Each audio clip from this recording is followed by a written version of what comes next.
Hi, Ms. Smith. My name is Yasmine. I'll be your student nurse today, and I'm just going to go ahead and do the postpartum assessment on you. So what I'm first going to do is I'm just going to go ahead and grab the baby from you, give it to grandma, and then I'm going to go ahead and start by doing your vital signs. So I'm going to go ahead and clean my stethoscope real quick. And then I'm going to go ahead and I will listen to your heart first. Okay?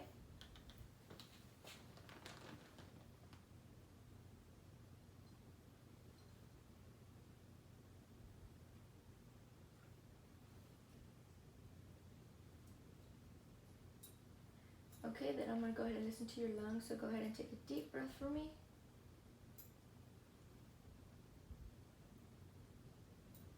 Go ahead and take another deep breath. One more. Okay, and while I'm here, I'm going to go ahead and assess the abdominal sounds.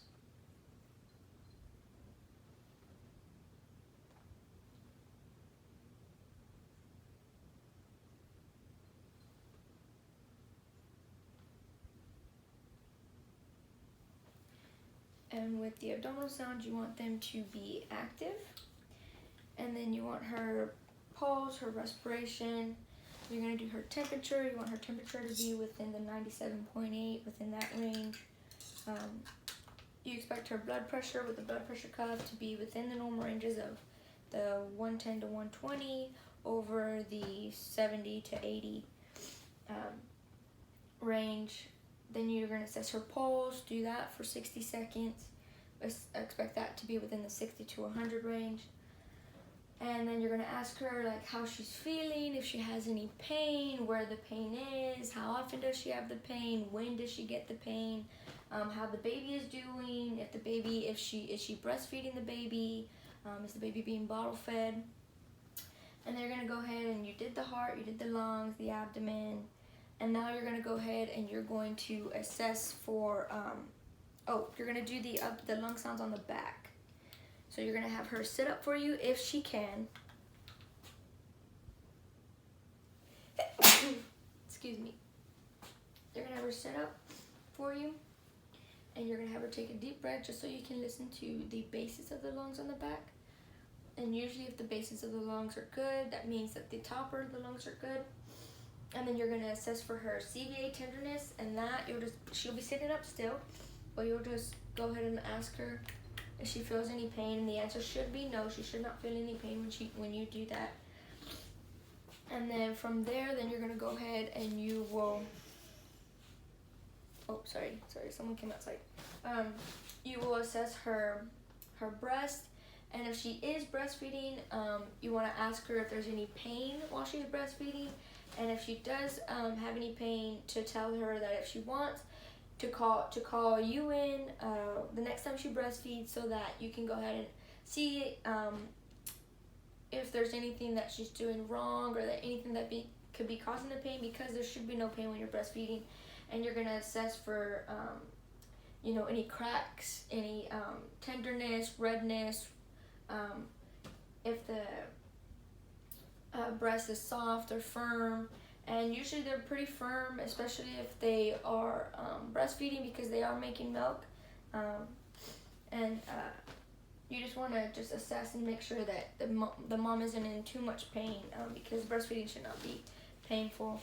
And then you're going to go ahead and you're going to do the uterus and the fundus, and for that you do need gloves, because you will be dealing with lochia and the discharge from the uterus and vagina, so you don't want to really get that on your hands. And when you're assessing the uterus, you want to hold right here, because you don't want the uterus to come out while you're palpating, because that would be very bad. So you're just going to go ahead and just palpate, and then you should just feel that it should be, the bladder should be above, the bladder should be at the umbilical line. It should not be above and deviated to the right, because that just means that she's retaining anything. That means she's retaining water. And you want to make sure that there's no pain when you palpate. And you want to go ahead and ask her, like, have you peed? When was the last time you peed? If you're going to measure it, if she's urinating 300 to 500 mils, each time she pees, and that's good. That just means that her bladder is working very well and she's not retaining any fluid. Then you're gonna pick up her gown, look at her, look for any signs of dilochia, which are the blood clots that come out. And it's better for those to come out of the body than to stay in there, because if they stay in, they can cause issues. So you want to make sure that when you are palpating to see and look, make sure there's nothing coming out. Then you want to look and make sure you want to see any the blood spots anywhere, any bleeding. Then you're going to turn her on her side, because sometimes a woman will not have any bleeding on the front, but when you turn them to their side, they're full of blood here, and that just means they're just silent bleeders.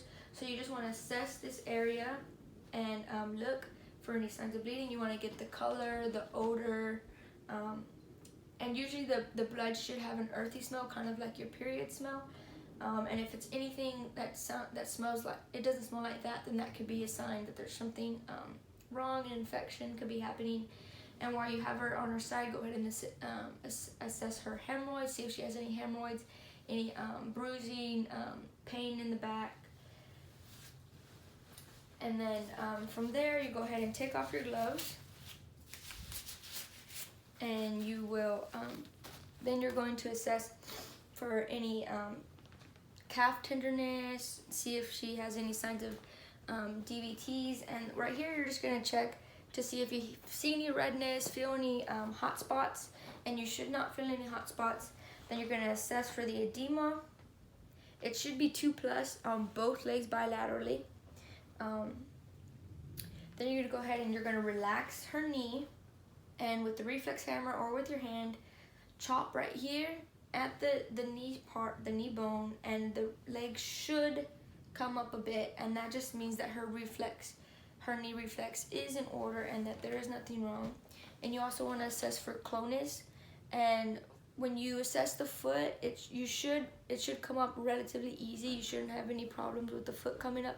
But if the patient does have clonus, then you would do a and that just means that the patient has clonus, and that's not normal. The patient should not get clonus. Then you're going to go ahead and, let me see, you did. Oh, you're gonna do you're gonna look for any skin changes, and usually the linea nigra, that is normal, and it does fade. I don't think it sometimes goes completely away, sometimes it doesn't, which is normal. You want to check for any striae. Usually it's around the stomach, the legs, the sides here. Sometimes it could be on the breast if they had small breasts, but then they enlarged during pregnancy. And sometimes that fades, sometimes it doesn't, which is normal. You want to check for any chlasma on the face, any like spots on the body that weren't there before. Usually that is normal, and they sometimes do go away after pregnancy, sometimes they don't. It's just extra hormones that you had during your pregnancy. You want to assess for, I'm sorry, you're supposed to have the gloves on while you did this. But you're supposed to also assess her,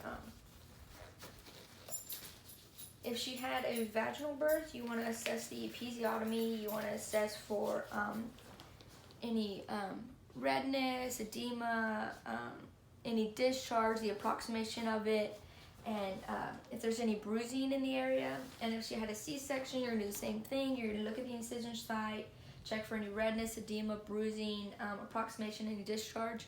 And if there is any discharge, you want to get the color, the amount, odor. And you want to tell her that if she did have a C-section, that you want her to splint with a pillow or some kind of device so that when she coughs or if she breathes in too deep, that she splints the incision site so it does not tear or cause any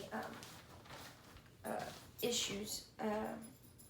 Then you want to, the whole time you're here, you want to make sure that that she's doing okay emotionally. You want to ask her how she's feeling.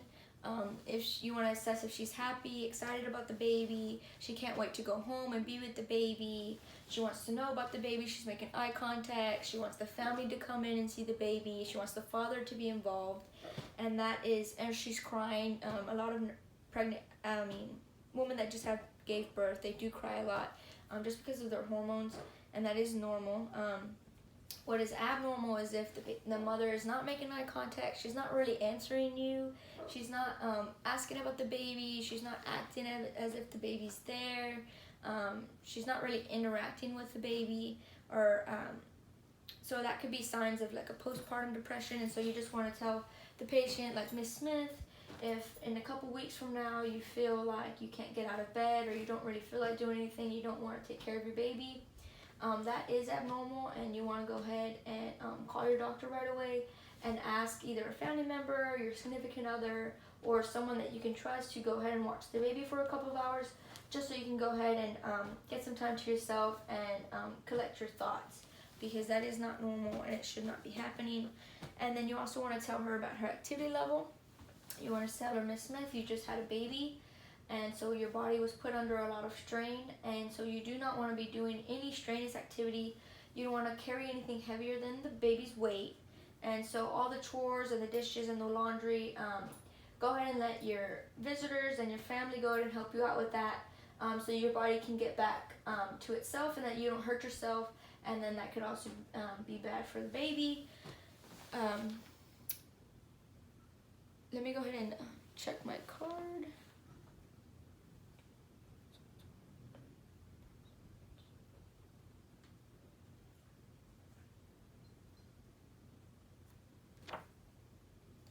Alright, it looks like I got everything, and so I will go ahead and give the baby back to Miss Smith if she wants him or her. I will go ahead and tell her where her call light is, tell her that if she needs any assistance, that just to press the call light and I will come right in, and that I will come and check on her later. I will open the privacy door, and that is the postpartum assessment.